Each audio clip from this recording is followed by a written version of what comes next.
ભાઈ ભક્તો, આપણે મંદિરમાં જવું હોય તો નાહી ધોઈને જવાય, ગુરુ પાસે જવું હોય તો નાહી ધોઈને જવાય, સંતો પાસે જવું હોય તો નાહવાનું ધોવાનું, સારા કપડાં પહેરવાના, એવી રીતે જવાનું આવે.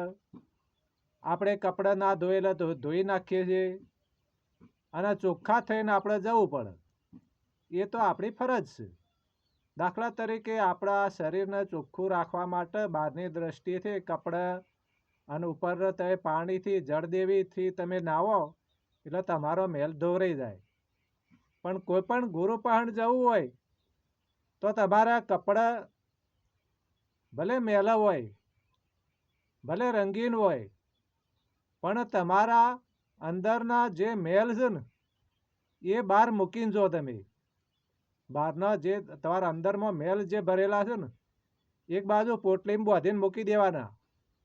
કપડું મેલું હોય ચાલશે, પણ અંદરના મેલ છે એના પોટલીમાં બાંધીને મૂકી દઈને ગુરુ પાસે જવાનું. પાછા વળીને આવો ને ગુરુ પાસેથી વખત પાછી પોટલી લેવાની નહીં. એટલે ઘણી જગ્યાએ એવું કહેતા હોય છે કે તોરલ દેવ સતી હતી, એમના જેસલના કપડાં દોરાય. અલા ભાઈ, જેસલ તોરલ તો એક શક્તિ હતી અને સતી હતી. એ પોતાની પત્ની નથી તો એ લોકો વાતો કરતા હતા કે ભાઈ જો પેલો જેસલ જો બારોટીયો હતો ને, આવું એ બાયલો થઈ ગયો છે અને એ કપડાં ધોવા જાય છે. એટલે જગત ટીકા કરે. એટલે આપણે અંતરના મેલ છે ને એ ધોવાના છે. બરાબર, અત્યારે તો કોઈ લાઈબોલ લાવન, લક્ષ લાવન, કોઈ સેન્તુર લાવન, કેટલી જાતના હાબુ છે ઉપર લગાઈ લગાઈને, સેન્ટ લગાઈ લગાઈને સંતોમાં ભક્તોમાં જવું હોય ને તો આપણે સેન્ટ લગાઈને જઈએ. વ્હાઈટ કપડાં એકબીજાને જોતા હોય કે તારું આ કાપડ સારું રંગીન હોય તો વળી પાછું કાઢી નાખે અને વ્હાઈટ પહેરે. ભાઈ આ બહારનો દેખાવ છે તમને. હું કહું છું કે આ બહારનો દેખાવ છે, પણ સંતો પહાણ, ભક્તો પહાણ, મંદિર પહાણ, મંદિરમાં ભોળાનાથના જો કે માતાજીના જાઓ, કૃષ્ણ ભગવાનના મંદિરમાં જો કે રામના મંદિરમાં જો કે તમે કોઈ પણ મંદિરમાં જો, પણ અંતરનો મેલ તમારે ના જોવો. અંદરનો જે મેલ ખરો ને એને કાઢવાના ભક્તો, સંતો અને ગુરુ આપણા અંદરનો મેલ છે ને એને ધોવાનું વાતું કરે છે.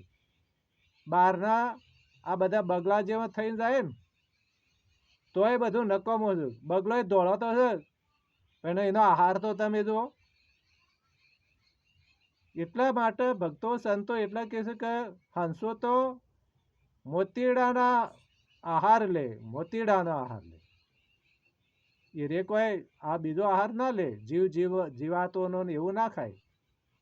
એવો ભક્તો કહે છે ભાઈ.